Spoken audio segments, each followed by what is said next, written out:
conciencia. Pero antes de entrar de lleno al tema, quiero más o menos que queden claras algunas cosas, ¿ya? ¿Ustedes en qué año están? ¿Tercero? ¿Cuarto? Les falta poco, ¿ya? Entonces cuando lleguen ya al internado, para que no sigan teniendo los mismos errores, ¿no? Pasa lo siguiente, que a la mayoría no le gusta neurología, ya, a la mayoría. Siempre causa un poco de terror. Ya existe un término, neurofobia. Ustedes pueden buscar y van a ver que sí existe ese término. Ya se tiene mucho temor a la parte neurológica. Incluso yo también cuando estaba sentado ahí con ustedes odiaba neurología. Decía, ¿qué es eso, no? Pero poco a poco le agarras el gusto, ¿ya? Al cerebro. Acuérdate que esa es la única especialidad en que el cerebro se estudia a sí mismo, ¿no? Porque cuando haces cardio, el cerebro estudia el corazón, no, el cerebro estudia... Es la única en que el cerebro se estudia a sí mismo. Neurología, o encima, ¿ya? Entonces, mira, quiero que te quede claro algo. Toda alteración de la conciencia no necesariamente se va a dar por un infarto. Y eso pasa, todos los infartos que siempre vienen, me dicen, doctor, mi paciente tiene una alteración de conciencia, interconsulta neuro porque está estroqueado. Y yo le digo, oye, ¿cuándo causa alteración de la conciencia un infarto? No, es que sí me han dicho, no, aprende. Un infarto, para que te cause alteración de la conciencia, o debe ser tan grande, ¿no? Extenso, o debe comprometer el tronco encefálico. No hay de otra, ¿ya? Y de esos no se ven mucho, pues, o sea, no, moraleja, no toda alteración de la conciencia es significado de que el paciente ha tenido un infarto. Eso tienen que tenerlo claro en la cabeza. ¿Por qué? Porque para tener alteración de la conciencia, yo puedo estar, por ejemplo, con glucosa en 20 y estoy contando la conciencia, ¿no? O puedo estar de repente con un sodio pues en 105 y vengo con alteración de la conciencia. O sea, las causas metabólicas son las más frecuentes que pueden causar alteración de la conciencia. ¿Qué claro eso? ¿Sí? O sea, siempre es mejor primero ver pues, cómo está el medio interno, cómo está la glucosa, si por ahí está infectado, antes que pensar que ha sido causa por un infarto. ¿Ya? Eso sí tiene que diferenciar. Entonces, conciencia viene del conocimiento de uno mismo y del entorno a lo que lo rodea. Y hay dos componentes importantes que debemos tener en claro de conciencia, ¿ya? Que una cosa es el nivel y otra cosa es el contenido de la conciencia. O sea, algo de esta diapositiva resalten contenido y nivel de la conciencia. Son cosas distintas. Contenido de la conciencia son las funciones mentales superiores, ¿ya? Eso es contenido de la conciencia, ¿no? La memoria, la abstracción, el juicio, el cálculo, ¿ya? Eso es contenido. En cambio, nivel solo es el despertar, porque el paciente está despierto, nada más, ¿ya? Y son dos cosas muy distintas, que se evalúan de diferente manera. Entonces, vamos a ver que existen, bueno, algunos elementos que, por ejemplo, ¿no? El paciente está despierto y consciente, así como, ¿no? Como yo. O puede no estar despierto ni consciente, como los pacientes que están en coma. O pueden estar despiertos pero no conscientes, como en el estado vegetativo. Ya es una manera práctica de recordar esto. ¿Sí? Muy bien, entonces el contenido es algo más difuso porque involucra más corteza, ¿no? En cambio el nivel tiene ya ciertas cosas específicas que vamos a verlo, ¿no? En la parte anatómica, sobre todo el SARA, ¿no? ¿Se acuerdan del SARA? Sí, el sistema articular activador ascendente, ya sé que nos permite también integrar las conexiones de la parte del entorno, ¿no? Con la del cerebro, entonces eso nos permite estar despiertos, ¿ya?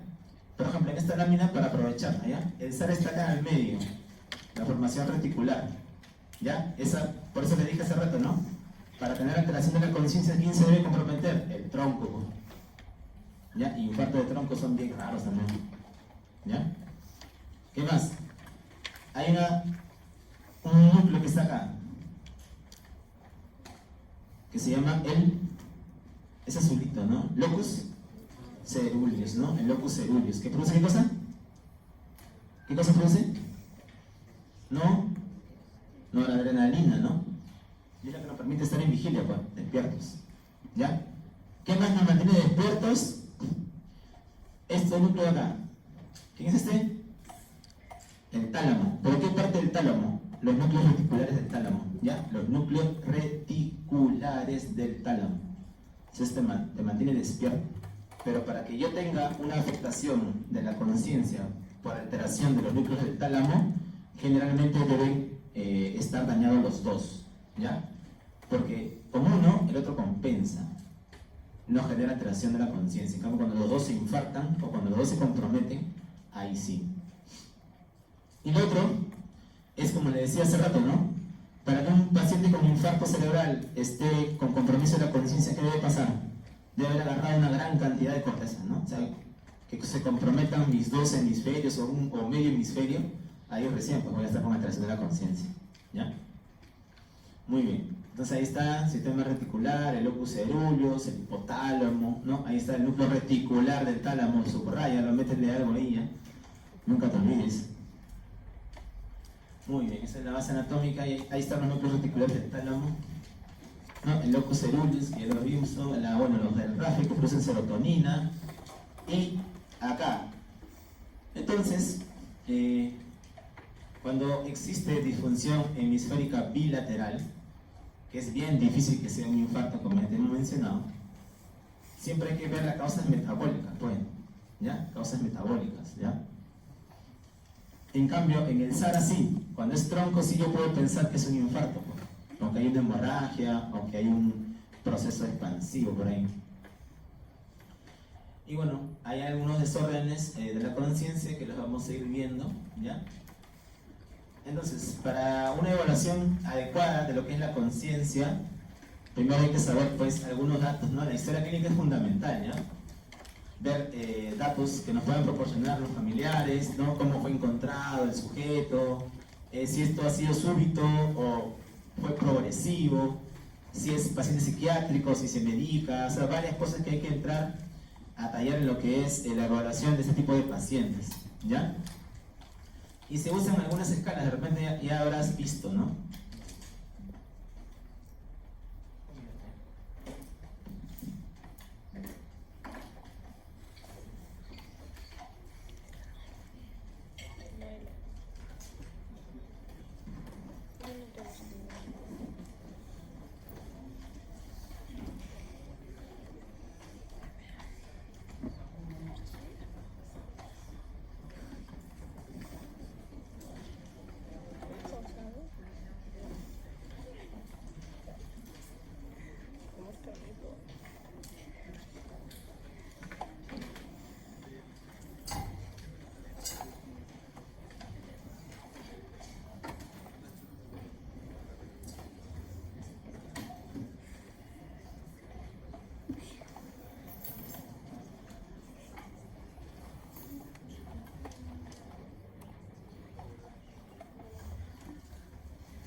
Bueno, hay algunas escalas que se usan para lo que es la valoración del estado de la conciencia, ¿no? Y ahí entra el Glasgow, ya que es la más usada, seguro en algún momento les han dicho, sácale el Glasgow a ese paciente, ¿no? Y te has equivocado muchas veces. Igual, hay otros scores que se usan sobre todo en unidades de cuidados intensivos, como el 4, ¿no? El score 4. Ahí está, escala de Glasgow, ¿ya? Muy importante en una primera valoración. Acuérdate que son 3 puntos, ¿no? ¿Qué es esto? lo que es la apertura ocular, ¿no? ¿Ya? Hay que ver si es espontánea, ¿no? O a la orden, ¿sí? O al dolor, o no existe, ¿no? Igual también lo que es la motora, igual también lo que es la verbal. Acuérdate que lo único que evalúas espontáneo es la apertura ocular, ¿ah? El resto, no te equivoques, porque siempre me dicen, el motor espontáneo, que esté moviendo, ahí le pone 6 puntos. Eso no es, pues, es ¿qué cosa? Que obedezca. Que tú le digas, Señor, levanta la mano, que levante su mano. Que le digas, cierra los ojos, saca la lengua, y que lo haga. Eso se puntúa como 6. No que lo veas así, que se mueve. Ah, sí se mueve, 6 puntos. Eso no es, ¿ya? Igual, en verbal, ¿no? El pata está quedando incoherencias, pero el interno viene, está hablando, 5 puntos. No, pues, oye, tiene que ser ¿qué cosa? ¿Cómo debe estar? Orientado. Tienes que preguntarle al Señor cómo se llama, ¿no? ¿Dónde estás? Y que te responda. Ahí sí, recién puntúas. ¿Ya? Y bueno, la otra escala que también es muy parecida, pero aquí entra a tallar reflejos del tronco y la respiración. Por eso generalmente se valoran mejor en la unidad de cuidados intensivos. Y bueno, dentro de la evaluación clínica de lo que es el estado de la conciencia hay algunas cosas importantes, ¿no? Que de repente por ahí habrán revisado, como el signo de Battle, el signo de los ojos de mapache, ¿no? ¿Se acuerdan cuándo pasaba eso?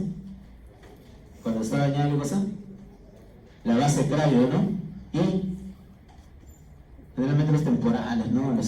La parte petrosa, ¿no? Los temporales. Muy bien. También hay que ver la temperatura, ¿ya? Muy importante que estado de hipertermia o hipotermia, ¿no? Miren, muy distinto, ¿eh? Cuando uno consume cocaína, aquello lo lleva a la hipertermia, pues, porque es descarga simpática. Muy distinto al consumo de alcohol. Nunca, cuando eras, bueno, ustedes son estudiantes, ¿no? Ahora alguna vez estás, ¿no? Metido tu alcohol por ahí, ¿no? Tu bache. Sino que cuando estás así mareadito y te levantas, estás con frío, ¿no? Estoy hipotérmico, ¿no? Así te mueve todo el cuerpo por el frío, ¿ya? Eso es muy importante como el alcohol, tengan en cuenta. Y la cocaína, así como los salicilatos, también pueden producir hipertermia. Y bueno, algunas características generales, ¿no? Si yo, por ejemplo, el paciente cetoacidótico, que también cursa con alteración de la conciencia, tiene un aliento muy particular, ¿no? Es frutado, ¿no? Así como fruta. Igual, por ejemplo, en la intoxicación por órganos fosforados, ¿no? Pacientes tienen un aliento también parecido al ajo, ¿no? O pacientes, por ejemplo, en uremia, ¿no? Es el peor aliento que puedas sentir, de la uremia, ¿ya? Y bueno, las pupilas, la evaluación de las pupilas te da también mucha información, ¿ya? ¿Por qué? Porque para yo tener alguna lesión en el reflejo una alteración en el reflejo fotomotor, ya necesariamente tiene que estar comprometido ¿quién? El tercero, ¿no? El tercer par, ¿ya? Debe haber algún compromiso del tercer par, porque el tercer par es el que lleva la información parasimpática del reflejo fotomotor, ¿ya? Y generalmente, ¿cuándo se puede comprometer el tercer par? Cuando existen herniaciones que lo comprimen, pues, ¿no? ¿Ya? O cuando existen infartos, ¿no? Entonces, por eso es importante la posición, ¿ya?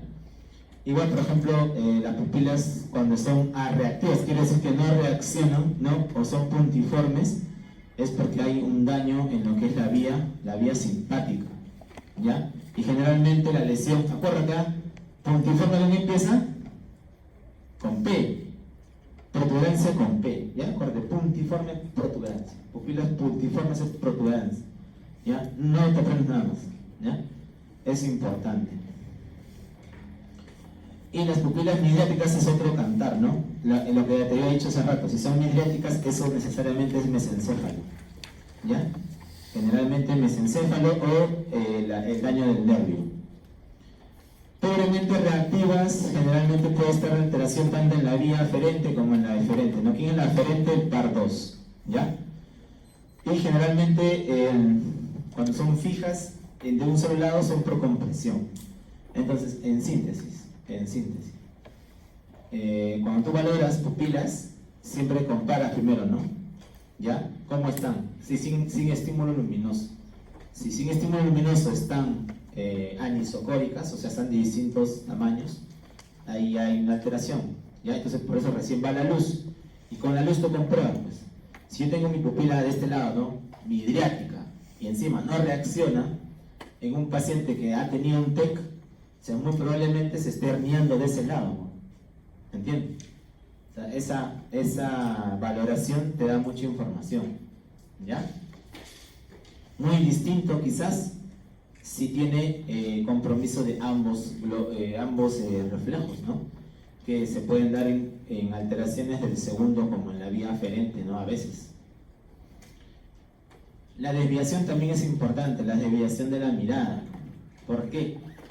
Porque la desviación de la mirada va a tener dos componentes, ¿no? ¿Se acuerdan que hablábamos en la clase anterior de que el paciente que se infarta en territorio de ACM mira la lesión? ¿Se acuerdan? Que miraba su lesión. Ya, eso es en corteza. Pero cuando está involucrado el puente, ¿ya? ¿Qué cosa hace? Está desviado ¿hacia dónde? Hacia la paresia. O sea, mira el lado paralítico, ¿ya? Muy distinto al otro lado. El otro miraba donde estaba la lesión, ¿ya? En cambio el otro no, mira al lado parético, ¿ya? Los óculos cefálicos es un reflejo importante, ¿ya? Y ¿cuándo es que vamos a, de alguna forma, a valorar esto? Siempre, generalmente, tendemos a ver un punto dentro de nuestro campo visual, ¿ya? Y cuando uno mueve la cabeza, los ojos no se mueven con la cabeza, sino se quedan fijos en un punto, ¿ya? Si quieres agarrarte enamorado, mueve la cabeza, para que veas que al momento que le giras, los ojos mantienen todavía la mirada, ¿ya? Entonces, esos son los óculos cefálicos, ¿ya? Al momento de mover la cabeza, eso siempre mantiene un punto en su espacio visual. Cuando se pierde eso, ¿ya? Generalmente es que hay una afectación y que está involucrado el tronco, ¿ya? Por eso se llaman ojos de muñeca, ¿no? Porque no sigue, ¿no? Tú mueves la cabeza y se mueve, los ojos se mueven con la cabeza. Y eso, eso es lo patológico, ¿ya?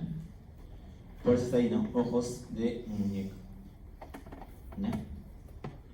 Y otros son los vestíbulos oculares. Estos son dos reflejos distintos, ¿eh? Uno son los óculos cefálicos y uno son los vestíbulos oculares.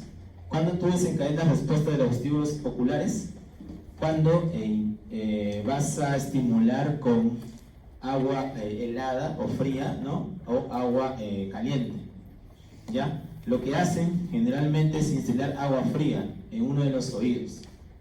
Y lo que hace generalmente es donde tú estás instilando el agua fría, ¿ya? Entonces los ojos lo que hacen es primero ver o dirigirse hacia donde estás instilando el agua, y luego aparece esto, un nistagmo. Pero el nistagmo huye del agua fría, ¿ya? El nistagmo huye de la agua fría, o sea, se va hacia el otro lado. En pocas palabras, lo único que yo veo es una respuesta ocular ante ese estímulo del agua, ¿ya? Y eso generalmente lo hacemos para valorar muerte encefálica. Si yo quiero diagnosticar muerte encefálica en alguien, debo hacer reflejos de tronco encefálico. Dentro de esos reflejos de tronco encefálico está el vestíbulo ocular. Entonces lo que hago es, pido agua fría a la enfermera, le pongo con una sondita, le instilo. Si no hay ninguna respuesta, ¿no? Más o menos espero unos minutos. Si no hay ninguna respuesta, en los ya no tiene vestíbulo ocular, uno menos, ¿no?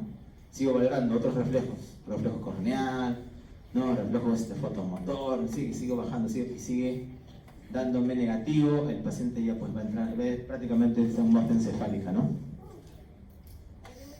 ¿Pasa? Y algo también importante, que vemos algunos movimientos espontáneos de los ojos, ¿no? Que en este caso, de los que me interesa que recuerden, es por ejemplo el bobbing y el tipping. El bobbing son movimientos rápidos hacia abajo, ¿no? Y lentos hacia arriba. Generalmente, ¿dónde se da bobbing? Cuando hay lesión protuberancial, ¿ya? Es como que si estuviera pendulando en los ojos, ya están así, pendulan, Tú abres los ojos del paciente y sus ojos están así, como un péndulo. ¿Ya? Eso se llama bobbing. ¿Ya? Y el dipping es lo contrario al bobbing. ¿Sí? Los movimientos son lentos hacia abajo y rápidos hacia arriba. Y acá son a la inversa. Generalmente el bobbing es cuando hay lesión de protuberancia, porque ya no hay quien controle los movimientos oculares. Y el dipping es lesión arriba del encéfalo. Bueno, y eso es esta lámina más que todo para que vean lo que son las respiraciones, ¿no? En algunos casos, por ejemplo, el compromiso respiratorio en Cheyne-Stokes. ¿Se acuerdan en quiénes se puede ver este tipo de respiración? De Cheyne-Stokes. Generalmente, cuando hay compromiso tanto hemisférico como diencéfalo, ¿ya? Se pueden tener este tipo de patrón respiratorio, ¿no? Si se dan cuenta, existe un periodo de apnea, ¿no? No hay ventilación en ese momento, ¿ya? En cambio, lo que sí también podemos observar, ¿no? Por ejemplo, esta lesión hemisférica, ¿qué es lo que está generando en este paciente? Una posición, en este caso hemipléjica, ¿no? ¿Ya? Y en cambio, cuando el paciente tiene alteración en el tronco, ¿no? Diencéfalo, tronco encefálico, lo que puede ocasionar es una postura de decorticación, ¿ya? Las posturas también son interesantes, ¿no? Cuando un paciente tiene postura de decorticación y cuando tiene descerebración. Hay un núcleo importante ahí, ¿no? Que es el núcleo rojo, ¿ya? Por encima del núcleo rojo, ¿qué cosas hablamos de qué cosa? De que el paciente tiene está decorticado, ¿no? Está decorticado, por eso tiene esa forma, ¿no? Está así, como una C, ¿no? Hace como una C con los brazos. En cambio, cuando la lesión está por debajo del núcleo rojo, hablamos de descerebración, ¿ya? Tiene postura descerebrada, está todo, ¿no? Ya no hace la C con los brazos. Porque ¿quién se encarga de flexionar el núcleo rojo? ¿No? Mientras esté intacto, él va a flexionar al dolor. Cuando la lesión está por debajo de él, ya no hay nada quien flexione, por eso todo está en extensión. Al dolor, el paciente extiende nada más, ¿ya?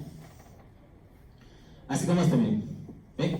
Esta lesión está por encima del núcleo rojo, en cambio esta está por debajo, por eso el paciente solamente extiende, ¿ya? Solamente extiende. Y ahí hay más compromiso de la respiración también, ¿ya?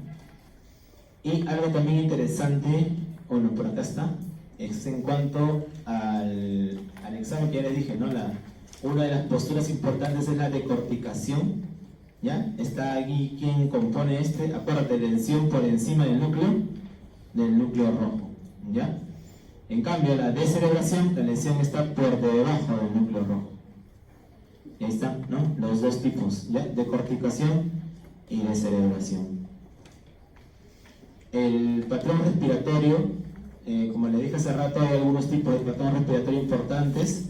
Más que todo recuerden el Cheyne-Stokes, que es un aumento, se va aumentando, ¿no? Y luego desciende y hay un periodo de apnea.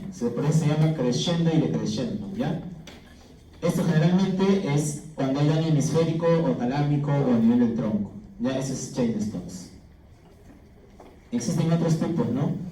Las apnéusticas, generalmente cuando hay daño de puente, igual la del clúster, ¿no? El paciente tiene periodos de respiración y luego apnea, ¿no? Y así. Igual también, por ejemplo, cuando hay hiperventilación, ¿no? Generalmente puede ser el daño a ese nivel, a nivel del puente. Y bueno, muerte encefálica. ¿A qué se denomina muerte encefálica? Al cese permanente e irreversible de las funciones del organismo. O sea, no hay función. Dígame, ¿será lo mismo muerte encefálica que muerte cerebral? ¿Lo mismo? No, lo mismo, ¿ya? ¿Por qué? ¿Por qué es distinto? Porque cuando yo digo muerte cerebral, ¿a quién me refiero? Solo al cerebro, ¿no? En cambio, cuando digo muerte encefálica, ¿qué compromete muerte encefálica? Al encéfalo, perdón, compromete corteza, ¿qué más? Y tronco encefálico, ¿ya? Por eso es muerte encefálica el término adecuado, no muerte cerebral. Coma, ¿no? Ya sabe, coma es ausencia de respuestas a estímulos, ¿ya? No está consciente de sí mismo ni del entorno. Generalmente vamos a ver que el paciente puede tener un coma profundo, no un coma superficial, eso lo vamos a ver en estado vegetativo. El vegetal no es aquel que tiene una disociación entre el despertar y la conciencia del entorno. O sea, él está despierto, abre los ojos, pero no hay conciencia del entorno, ¿ya? Por eso se llama vegetal.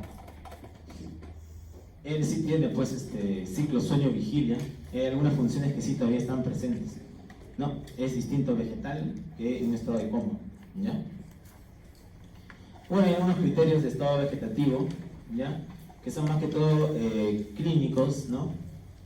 Acuérdense que lo más importante es que no hay conciencia de sí mismo ni del entorno, no interactúa con el paciente, ¿ya? No hay respuestas sostenidas, ¿no? Ante cualquier estímulo, no hay expresión del lenguaje. Lo que sí tiene es ciclo sueño-vigilia, las funciones autonómicas, hay incontinencia y bueno, tiene los reflejos preservados, ¿no? Ese es un estado vegetativo, ¿ya?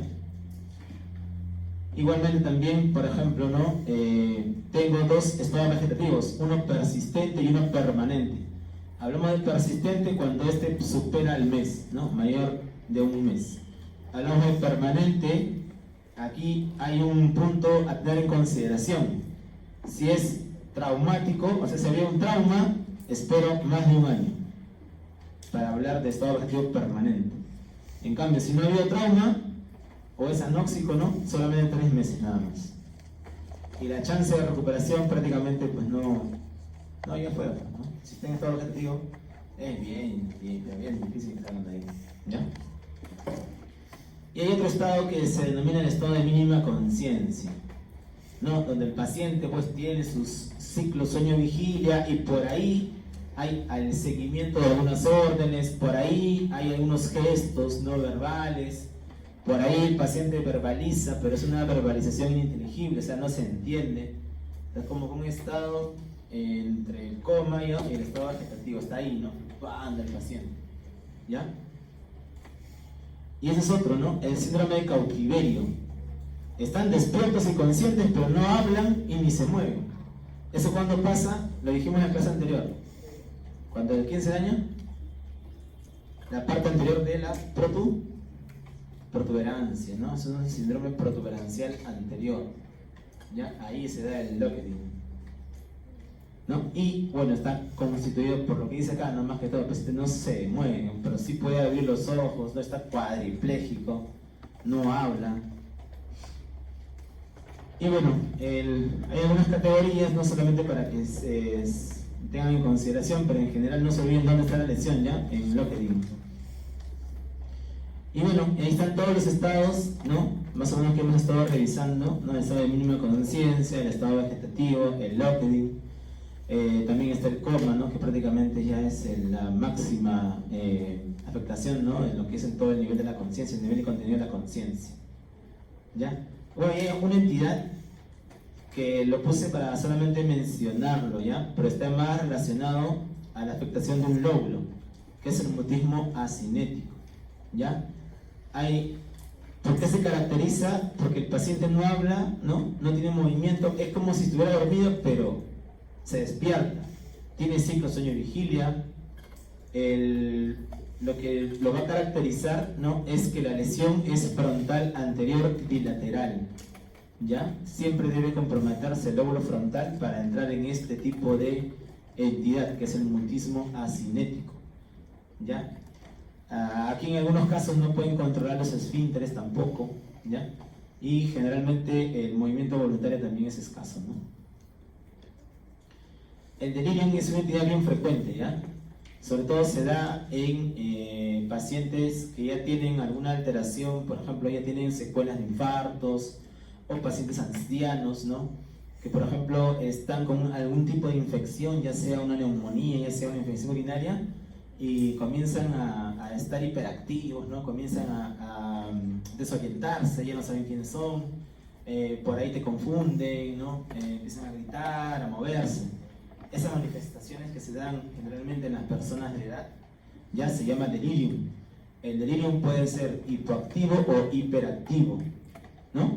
como que el abuelito se duerme, ya no despierta, ya no se comunica con ustedes, o como el abuelito está irritado, gritando, ya se llama delirium o estado confusional agudo, es lo mismo, ¿ya? Delirium o estado confusional agudo, y es muy frecuente, ¿ya? Eso pasa generalmente en las salas de hospitalización.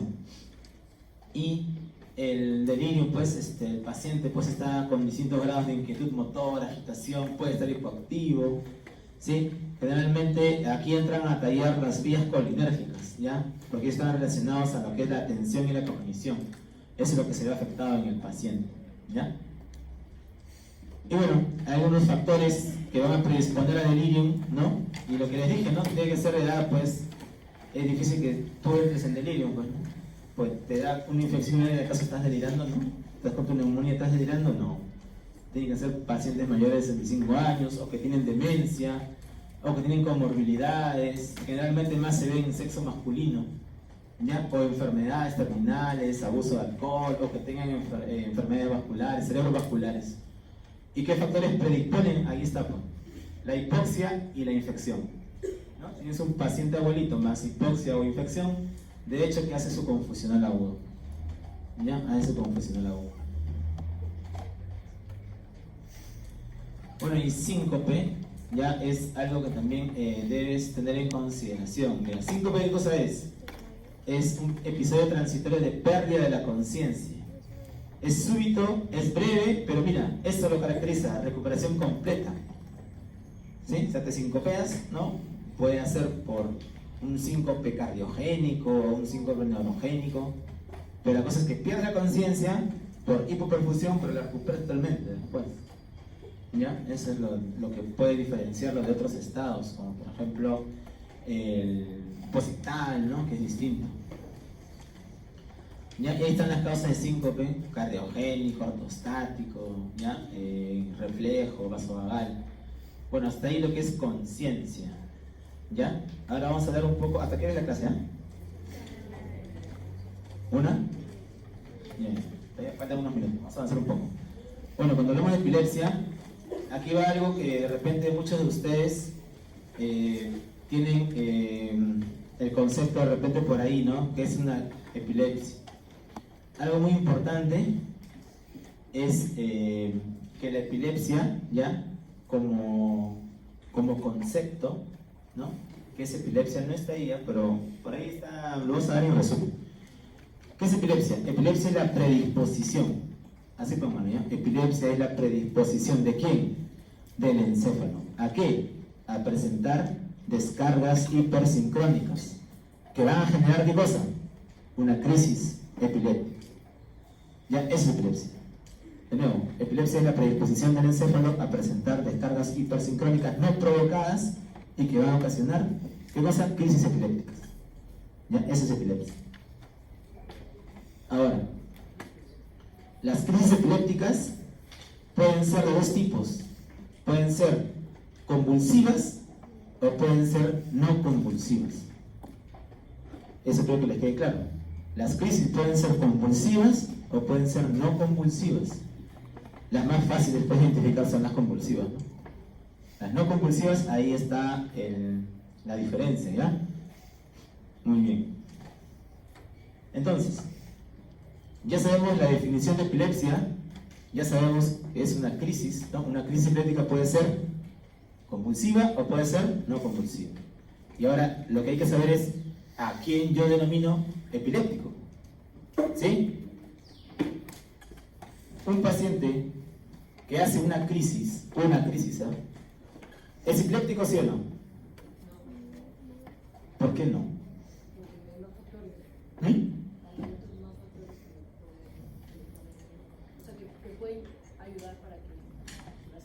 Con una crisis yo puedo ser epiléptico si cumplo el segundo ítem de esa operacionalización. Entonces vamos a desarrollar la operacionalización. Para yo definir a un epiléptico o que un paciente es epiléptico, primero necesito, en el primer ítem, ¿ya? Es que el paciente haya tenido dos crisis separadas por más de 24 horas. ¿Ya? Dos crisis no provocadas separadas por más de 24 horas. Yo a ciencia cierta digo, él es epiléptico.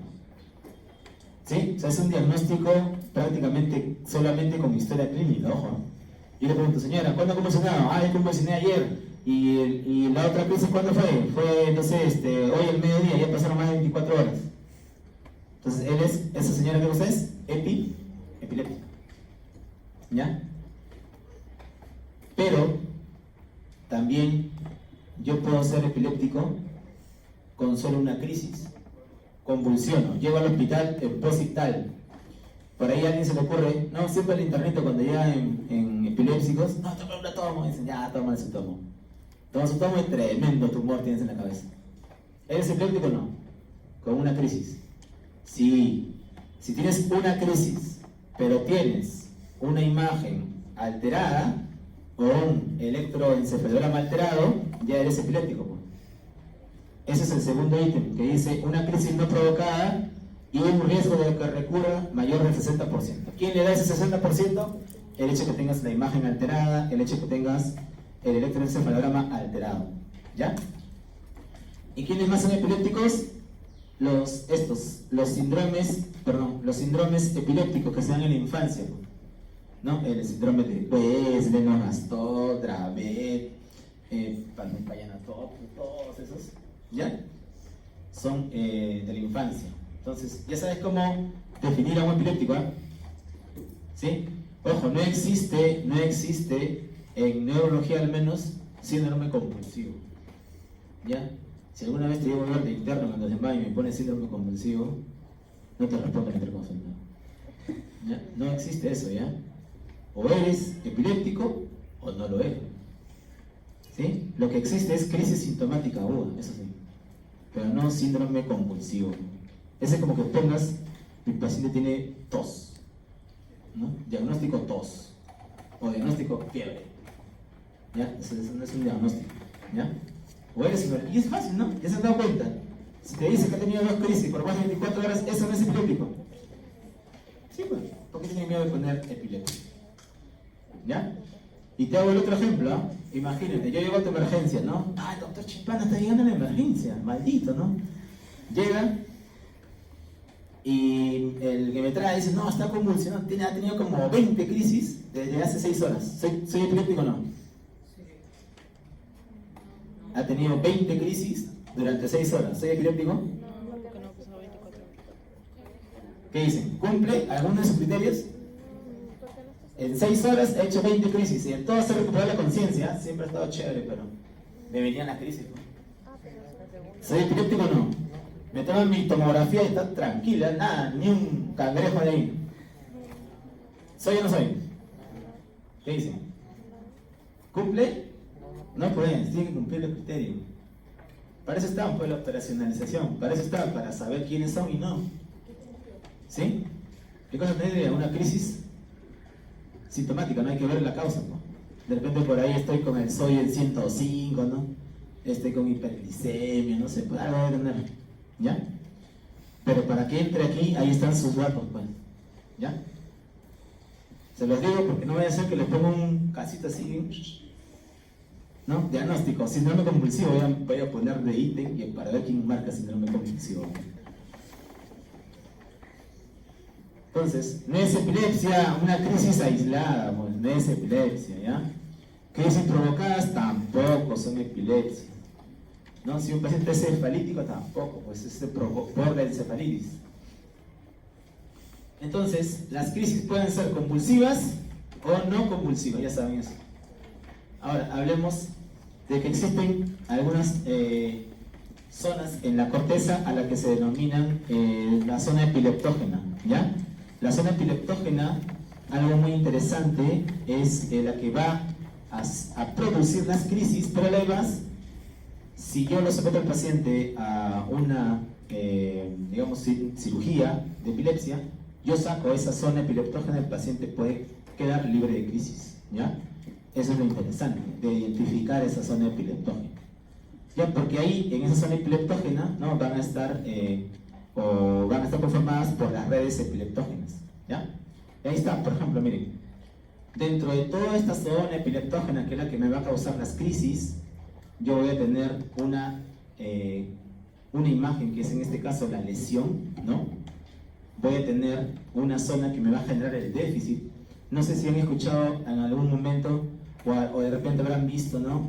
Paciente que hace crisis y luego de la crisis no puede mover un brazo, no puede mover un hemicuerpo o no puede hablar. ¿Qué es eso? ¿Se ha infartado? Imagínate, me da mi crisis.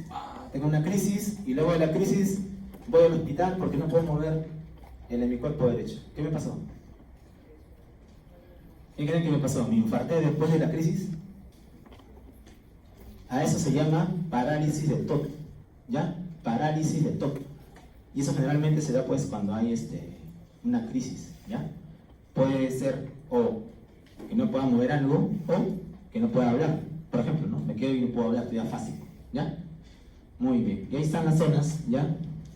Irritativa, de inicio y tal, la sintomatogénica es la que va a producir los síntomas, la lesional es la que se identifica en la imagen. Algunas cositas solamente como para mencionarlas, ¿ya? Entonces, para tenerlo claro, las crisis generalmente son estereotipadas, son para cada uno. Por ejemplo, si mis crisis son solamente en mi brazo derecho, siempre van a ser, ¿no?, de ese brazo. Si yo tengo, por ejemplo, crisis, no sé, de arresto de comportamiento, siempre voy a tener ese tipo de crisis, ¿ya? Cuando hay variación de crisis hay que tenerlo en consideración. Y siempre, ¿qué necesito en eso? Manejo, en este caso, el paciente, es la historia clínica, ya una buena historia clínica. Y algunos exámenes auxiliares, ¿no?, que se pueden dar. Como por ejemplo, el electroencefalograma, ¿ya? Y en general, la clasificación de las crisis, ¿ya? Pues podemos tener crisis focales, que antes se denominaban parciales, ¿ya?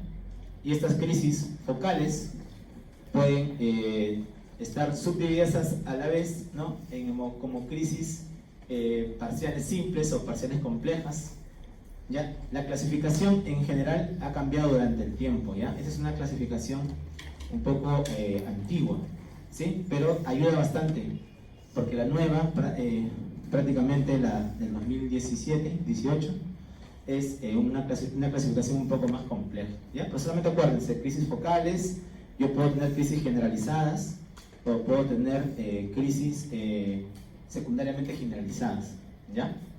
¿Y por qué se llaman así? ¿Por qué se llaman focales? ¿Por qué se llaman generalizadas? Generalmente es porque van a involucrar una parte nada más. Por ejemplo, yo tengo una crisis focal de mi pierna derecha, pero yo estoy consciente, ¿ya? Generalmente el paciente está consciente, ¿no?, pero tiene su crisis, ¿ya? O, por ejemplo, puedo tener una crisis focal y que luego el paciente dice, no, empieza en mi pierna y luego ya no me acuerdo de eso. ¿Y por qué ya no se acuerda? Porque se generaliza y ya pierde la conciencia, ¿ya? O hay otros que de frente hacen sus crisis generalizadas. ¿A qué se llama crisis generalizada? Que el paciente, cuando empieza la crisis, prácticamente se desconecta, no hay una alteración de la conciencia, no recuerda. Y tú solamente ves la manifestación motora, ¿no? Ves que puede estar tónico, que puede estar en clonía, o que puede hacer movimientos de la cabeza, aversivos, ¿no? Está con la cabeza rotada, ¿no? Entonces, todas esas cosas es lo que tú vas a ver, porque el paciente no te va a decir, pero no te va a decir que he hecho mi crisis así, porque no está consciente, ¿ya? Muy bien, y lo que le decía hace rato, ¿no? Siempre tener en cuenta que las crisis provocadas, ¿ya? Estas no van a entrar dentro de lo que hemos hablado, ¿ya? Por ejemplo, ¿no?, si hay paciente está con consumo de alcohol, o por ejemplo está hipoglicémico, o por ejemplo está hiponatrémico, esas cosas no entran dentro de lo que hemos hablado, ¿no? Al inicio, ¿ya? Eso se llama crisis sintomática aguda, ¿ya? Y bueno, este cuadrito, más que todo, no se olviden de la etiología, ¿ya? Si hay algo a resaltar de este grafiquito, es la etiología. ¿Por qué? Porque para yo poder dar un adecuado tratamiento debo identificar bien la etiología. Y en la etiología está estructural, genético, infeccioso, metabólico, autoinmune y no conocido, ¿ya? De todas estas, la que más, de alguna forma, es más difícil de controlar en algunos casos es esta, la autoinmune, ¿ya? La autoinmune. Y les cuento un caso para acabar porque ya estamos en hora. Yo tenía un paciente, me acuerdo que llega a la emergencia, imagínate esa edad, así 22 años, 20 años, ya con sus 20 tantos años, es alumno de derecho, y lo trae su mamá. ¿Por qué? Porque hace un par de semanas más o menos no llega a su casa, o dice que va a la universidad pero no va a la universidad, se pierde en la calle, lo encuentran a veces dando vueltas y ya no habla mucho. Es raro, ¿no? Alguien de su edad que les pase esas alteraciones de comportamiento es raro. Y cuando vamos a evaluarlo, nos dicen dentro de sus antecedentes, que había tenido una encefalitis viral. ¿Ya? Las encefalitis virales generalmente se causan por virus herpes, ¿ya? Virus herpes simple. Ya había tenido hace unos meses, hace 5 meses, y había salido de alta tranquilo. La moraleja, ¿cuál es? Que el paciente estaba haciendo encefalitis de nuevo, pero no encefalitis viral, sino una autoinmune. Y esa autoinmune le empezó a dar crisis, porque cuando él llega, no llega en crisis. Nosotros vemos su crisis, ¿ya? Sus crisis eran crisis de arresto de comportamiento con movimientos de la boca. Movía tu boca, ¿no? Y hacía arresto, no te respondía. ¿Ya? Y esas crisis son muy típicas de este tipo de pacientes. ¿Ya? Y aunque no lo crean, es bien frecuente, ¿eh? Siempre vienen pacientes así, jóvenes, que por ahí han tenido encefalitis y luego hacen autoinmunidad. ¿Ya? Entonces ahí lo vamos a dejar, ¿ya? Vamos a cortar, ¿ya? Para seguir, falta un poco de... ¿Ya, chicos? Gracias.